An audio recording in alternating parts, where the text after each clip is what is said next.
পাইছে হুজুর একটু খোসাকাছি দিব, একটু ঠিসারা মস্কারি করব। এরকম কিছু লোক আছে দোকান ফাটে বই বিয়া, হুজুর করে দু একটা খোসাকাছি না দিলে তার ফ্যাটের বাতি হজম হয় না, আছে না নাই? এবার শুরু হয়ে গেছে প্রশ্ন, ও হুজুর আপনাদেরকে কাঠমোল্লা কয় কি এর লাইগা? কি কইছে? কাঠমোল্লা কয় কেন? হুজুর কয় ইটার জন্য কয় কাঠমোল্লা বুইরা আঙুলটা দেখাইছে আর্মির গাড়িত বইয়া, আর্মি করে বুইরা আঙুল দেখান, কত বড় সাহসের দরকার। বুইরা আঙুল দেখাইছে আর্মিদের মেজাজ যে খারাপ হইয়া, হুজুর এই মৌলবী সাহেব, হুজুর কয় না মৌলবী সাহেব, আপনার প্রশ্ন করছে কাঠমোল্লা কয় কানে, আপনি বুইরা আঙুলটা দেখাইলেন কি রে? হুজুর কয় বেটা ব্যাক কল, তোরা আসলে কিচ্ছু বুঝোস না, তোরা আমার প্রশ্ন করছো কাঠমোল্লা কয় কানে। আমি বলছি এটা হইলো কাঠমোল্লা, না বুঝলে প্রশ্ন না করবি ইডায় কাঠমোল্লা হয় কেমনে? অন কয় না রে এটা সাধারণ মৌলবী না, বড় হুজুর। এতক্ষণ কইছে মৌলবী, অন কয় হুজুর। হুজুর বলেনি এই কাঠমোল্লা হইলো কেমনে? কয় বুইরা আঙুলটা সারা বন্দুকটা সোজা করেও ধরতে পারবি নি? কয় না হুজুর সে বইতো না, বুইরা আঙুলটা সারা মাটি কাটতে পারবি নি, তোরা যে ট্রেনিং এর মধ্যে গিয়ে মাটি কাটটা গর্তের ভিতরে ফলাস, মাটি কাটতে পারবি নি? কয় না হুজুর ভাড়া যেত না, বুইরা আঙুলটা সারা মাটির খাড়িটাও মাথায় উড়াইতে পারবি নি? কয় না হুজুর তাও ভাড়া যেত না। এই বুইরা আঙুলটা সারা ভাত খাইতে পারবি নি? হুজুর তাও তো ভাড়া যেত না। এই বুইরা আঙুলটা সারা লেখতে পারবি নি? হুজুর তাও তো ভাড়া যেত না। কয় শোন এইটারে কয় কাঠমোল্লা, মৌলবীর এই জন্য কাঠমোল্লা কয়, যেদিন তোর আব্বা দুনিয়াতে আসছিল আজান দিছে কাঠমোল্লায়, তোর বাবার বিয়া পড়াইছে কাঠমোল্লায়, তোর বিয়া পর তোর বাবার জানাজার নামাজ পড়াইছে কাঠমোল্লায়, তুই যেদিন দুনিয়াতে আসছিলি আজান দিছে কাঠমোল্লায়, তোর বিয়া পড়াইছে কাঠমোল্লায়, তোর জানাজা পড়াইব কাঠমোল্লায়, তোরাই তো কইছ বুইরা আঙুলটা ছাড়া হুজুর সমাজের কোনো কামই চলে না, কাঠমোল্লারে ছাড়া সমাজের কোনো কামই চলে না। সব কাজের মধ্যে হুজুর্গ দরকার, সব কাজের মধ্যে আলেমগো দরকার, সব কাজের মধ্যে হুজুর্গ দরকার, এই জন্য হুজুর্গর কাঠমোল্লা। জোরে কোন সুবহানাল্লাহ। আর্মিরা কয় তবা কর তবা কর, আর মৌলবী করে কাঠমোল্লা কইয়া টিটকারি টিটকারি দিচ্ছে, কারণ কাঠমোল্লা কইলে হুজুর্গ দাম আরো বাড়ে। কন্যা আল্লাহু আকবার। হুজুরে খুব চালাক, কয় কি কইলি? তোর স্বামীর নাম আমার লগে আছে। হুজুর আপনার লগে আছে। হুজুরের তোতা ধরে তোর স্বামীর নাম তোতা মিয়া? না হুজুর। আতো ধরে কয় আয়ত আলী? কয় না হুজুর। নাবিদ ধরে কয় তোর স্বামীর নাম নায়েব আলী? না হুজুর। হুজুর কাছাইছেন কাছাইছেন, গনাইছেন গনাইছেন।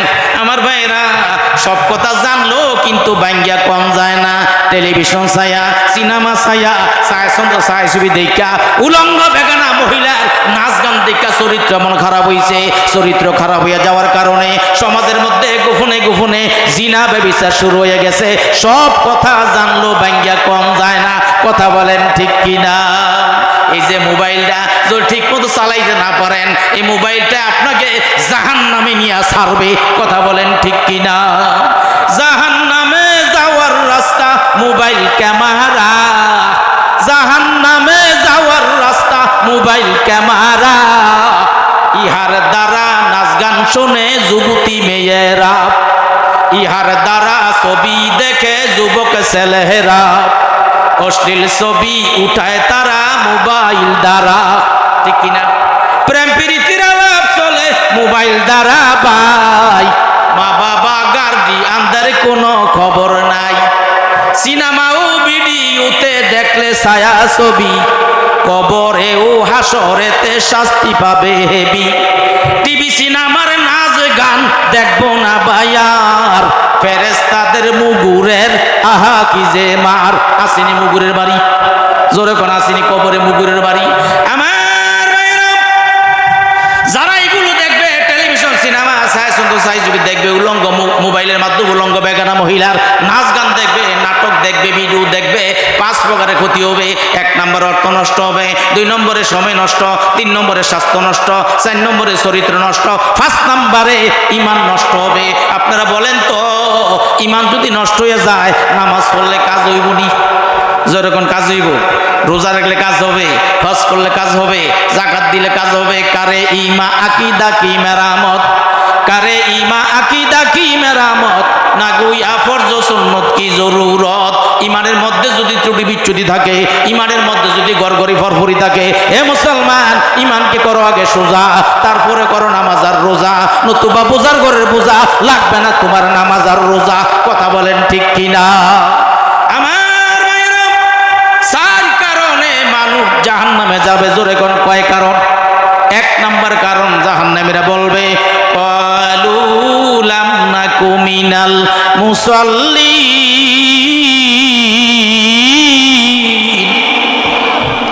আমরা নামাজীদের অন্তর্ভুক্ত ছিলাম না, নামাজ পড়তাম না, নামাজীদের দলে ছিলাম না, এই জন্য জাহান্নামে আসছি। আমার ভাইয়েরা, আজকের থেকে 5 ওয়াক্ত নামাজি হয়ে যাইব। কারা কারা রাজি আছেন হাতগুলো দেখান। ওর একটা তাকবীর দেন, নারায়ে তাকবীর, নারায়ে তাকবীর। আল কোরআনের আলো।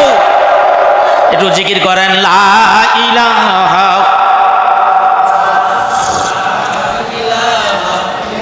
মোহাব্বত লা ইলাহা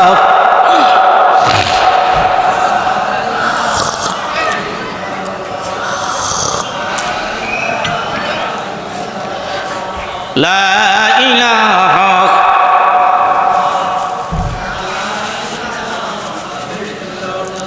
লা ইলাহা ইল্লাল্লাহু মুহাম্মাদুর রাসূলুল্লাহ সাল্লাল্লাহু আলাইহি ওয়াসাল্লাম।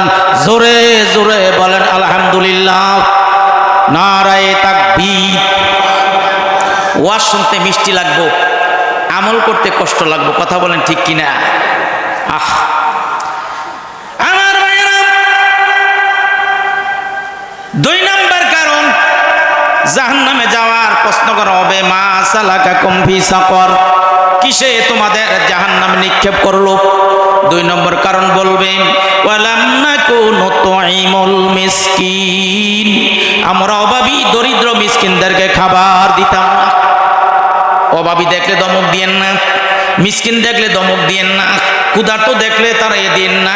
আপনার খবর আসেনি আমার নবীজি এমন ক্ষুধার্ত ছিলেন, ক্ষুধার জ্বালা সহ্য করতে না পারিয়া আমার নবী পেটের মধ্যে পাথর বেঁধে চাপ দিয়া রাখতেন। ক্ষুধার জ্বালায় নবীজি মোর বেঁধেছিলেন পেটে পাথর, কাতর হয়ে মাঝে মাঝে পড়ে যেতেন জমিনে, কাতর হয়ে মাঝে মাঝে পড়ে যেতেন জমিনে। নবী বিনে কে তোরাবে ফুলচেরা তুমি জানে, নবী বিনে কে তোরাবে ফুলচেরা তুমি জানে। চলো চলো চলো মুমিন, চলো নবীর সন্ধানে, নবী বিনে কে তোরাবে ফুলচেরা তুমি জানে, নবী বিনে কে তোরাবে ফুলচেরা তুমি জানে। ওগো নবীর উম্মতেরা হয়ে আজি দিশাহারা, কোরআন হাদিস ছেড়ে চলো যখন যাহা চায় মনে, কোরআন হাদিস ছেড়ে চলো যখন যাহা চায় মনে। নবী বিনে কে তোরাবে ফুলচেরা তুমি জানে, নবী বিনে কে তোরাবে ফুলচেরা তুমি জানে। করুন একটা ঘটনা আমি আপনাদের সামনে নিয়ে আসছি, গভীর মনোযোগ দেন, দিলের কানে শুনেন। হাদিস শরীফের মধ্যে আসছে আমার নবীজি মসজিদে নববীতে বসা। একটু পরে আবু বকর সিদ্দিক রাদিয়াল্লাহু আনহু মসজিদে তশরিফ আনলেন, একটু পরে হযরত ওমর ফারুক রাদিয়াল্লাহু আনহু মসজিদে তশরিফ আনলেন। আমার নবীজি ডাক দিয়ে বলেন, ওমর, আবু বকর, ওমর কেন আসছো হুজুর? ক্ষুধার জ্বালা সহ্য করতে পারি না, মেহেরবানি করে একটু খাবারের ব্যবস্থা করেন। আমার নবী ক্ষুধার্ত, আবু বকর রাদিয়াল্লাহু আনহু, ওমর রাদিয়াল্লাহু আনহু ক্ষুধার্ত। আমার নবীজি আবু বকর হযরত ওমরকে সাথে নিয়ে চললেন খাবারের সন্ধানে। কার বাড়িতে যাবে? নবীজি চিন্তা করলেন আবু আইয়ুব আনসারী বাড়িতে যাই। হযরত আবু আইয়ুব আনসারী রাদিয়াল্লাহু আনহুর বাড়িতে হাজির হয়ে গেলেন। আবু আইয়ুব আনসারী ভালো ভালো খেজুরের বাগান ছিল। আবু আইয়ুব আনসারী এই 3 জন মানুষের চেহারার দিকে তাকাইয়া বুঝতে পারলেন এই 3 জন মেহমান আজকে বহুদিন কোনো কিছু খায় না। যারা ক্ষুধার্ত আছে, না খাই আছে, চেহারা দেখতে বোঝা যায় লোকটা খাইয়া আছে না খাইয়া আছে। কথা বলেন ঠিক কিনা? আবু আইয়ুব আনসারী একটা দেউর দিলেন, খুরমা খেজুরের বাগানে চলে গেলেন। 1 থলি খেজুর পারি, 1 ব্যাগ খেজুর পারিয়া নবীজির সামনে হাজির করলেন। বললেন, হুজুর এই খেজুরগুলো খান, ঘরের মধ্যে রান্না বান্না পাক শাকের ব্যবস্থা করা হবে। আমার নবী বললেন, আবু আইয়ুব রে, এখানে কাঁচা খেজুর আছে, পাকা আছে আধা পাকা আছে, আমি কোন খেজুরটা খাবো? আবু আইয়ুব আনসারী কয়, হুজুর আপনি কাঁচাটাও খাবেন, আপনি পাকাটাও খাবেন, কারণ আমি জানি যেই খেজুরের মধ্যে আপনার হাত মুবারক লাগবে কিয়ামত পর্যন্ত এই খেজুরের বরকত কোনোদিন নষ্ট হবে না। সুবহানাল্লাহ কয় না রে? আর জোরে বলেন সুবহানাল্লাহ। আমার ভাইরা, কিয়ামত পর্যন্ত খুরমা খেজুরের বরকত সৌদি আরবে নষ্ট হবে না, কারণ ওই খেজুরের মধ্যে আমার নবীজির বরকতের হাত মুবারক লাগছে। আমার নবীজি আবু বকর ওমর রাদিয়াল্লাহু আনহু খুরমা খেজুর খাইতেছেন, আবু আইয়ুব আনসারী একটা দৌড় দিলেন বাড়িতে, বিবিকে ডাক দিয়ে বললেন, বিবি গো তাড়াতাড়ি কিছু রুটি বানাও, গোশতের বুনা তৈরি করো। এ বিবি, আজকে আমার বাড়িতে এমন 3 জন মেহমান পেয়েছি গো বিবি, যেই 3 জন মেহমানের দাম কিয়ামত পর্যন্ত আসমানের নিচে জমিনের উপর আর হবে না। বিবি রুটি বানাইলেন, গোশতের বোনা তৈরি করলেন, এক পাতিলা রুটি আর এক পাতিলা গোশতের বোনা এনে আমার নবীর সামনে হাজির করে দিয়ে বললেন, নবীজি গো আপনারা বহুদিন ক্ষুধার্ত, নবীজি রুটি আনছি গোশত আনছি, এই রুটি দিয়া গোশত দিয়া রুটিগুলো খান। আমার নবীজি কয়েকটা রুটি হাতের মধ্যে রাখলেন, কয়েকটা গোশতের টুকরা রুটির উপর রাখলেন, রুটি গোশত হাতে লইয়া আমার নবী কান্দে কান্দে রে নবী কান্দে, গাল মুবারক বেবে চোখের পানির ফোঁটাগুলো ঝরতেছে। আবু আইয়ুব আনসারী ডাক দিয়ে কয়, কি গো নবীজি, ক্ষুধার্ত মনে করে রুটি আনছি গোশত আনছি, রুটি গোশত হাতে লইয়া আপনি কেন কান্দেন? আপনার চোখে দি পানি দেখা যায়। আমার নবী ডাক দিয়া কয়, আবু আইয়ুব রে, এই রুটি লইয়া গোশত লইয়া যারে যা আমার মা ফাতেমার ঘরে যা, আজকে বহুদিন ফাতেমার মুখে কোনো খাবার নাই। কিরম অবস্থা!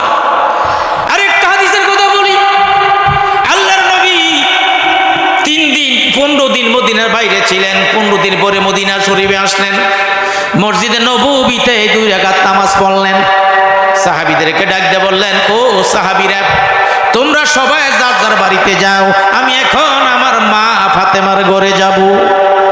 নবীজি মসজিদ থেকে বের হচ্ছেন, মসজিদের দরজায় হযরত বিলাল রাদিয়াল্লাহু আনহু দাঁড়িয়ে রয়েছে।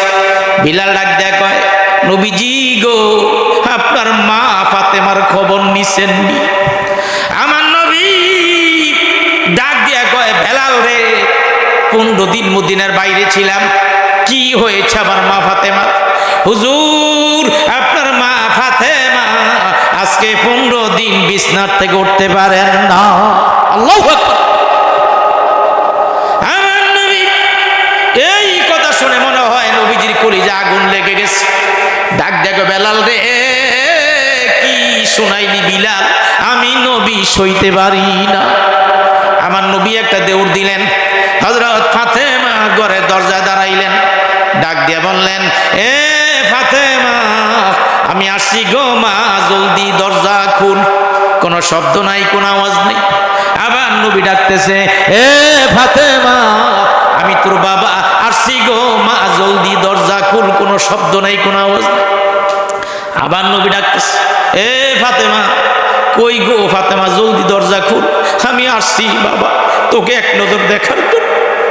আমার ভাইয়েরা, ঘর থেকে ফাতেমার বাঙ্গা গলার কণ্ঠ বের হয়ে গেল, দেখ দেখ বাবা গো আজকে 15 দিন তোমারে দেখি না। যেই বাবার মুখ দেখলে পেট বইরা যায়, সেই বাবার মুখ দেখলে দুজক হারাম হইয়া যায়। বাবা গো, এ বাবা ফিরে যাও গো বাবা, তোমার মা ফাতেমার পরনে তেমন কোনো উপযুক্ত কাপড় নাই গো বাবা। এই কথা শুনিয়া নবীজি আর চোখে পানি রাখতে পারে নাই। নবীজি গো, কি কইলি গো মা, আমি বুঝি না। নিজের চাদরটা জানালার ফাঁক দিয়ে ভিতরে দিয়ে বললেন, ফাতেমা রে আমার চাদরটা গায়ে দেব, তোরে না দেখলে আমি নবী প্রাণে বাঁচবো না। আল্লাহু আকবার। আর জোরে কোন হযরত ফাতেমা রাদিয়াল্লাহু আনহা দরজা খুলে দিলেন। নবীজি ঘরের ভিতরে প্রবেশ করলেন, নামাজের একটা মুসল্লায় ফাতেমা বসে। আমার নবী ফাতেমার চেহারার দিকে তাকে দেখে শরীরের মধ্যে কোনো গোশত নাই, ঠোঁটগুলো শুকিয়ে গেছে, চোখের কোঠাগুলো কালো হয়ে গেছে, হাড্ডি সারা শরীরের মধ্যে কোনো গোশত দেখা যায় না। আমার নবী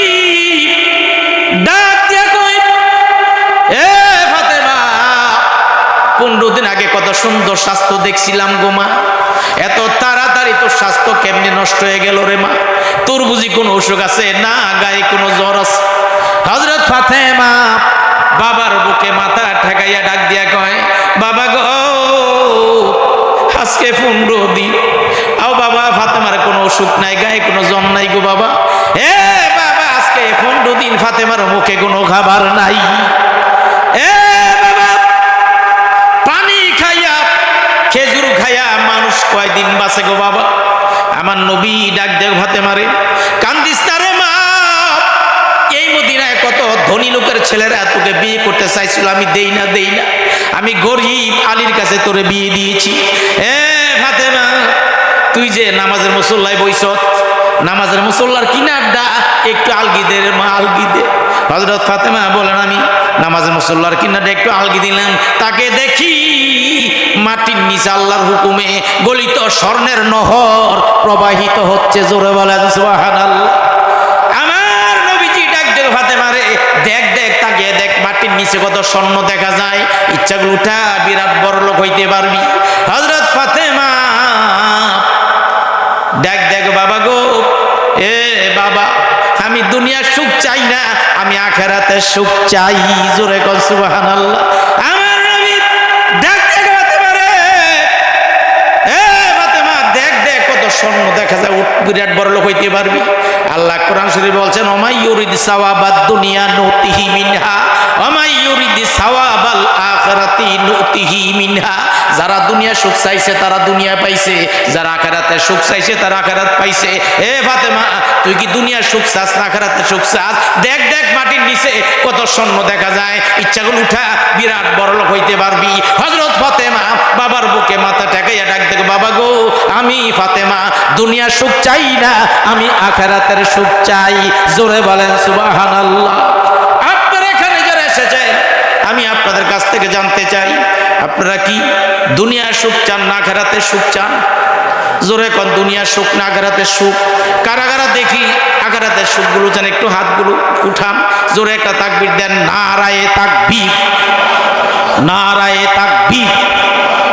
আল কোরআনের আলো, আল হাদিসের আলো, ওয়াজ মাহফিল, ওয়াজ মাহফিল।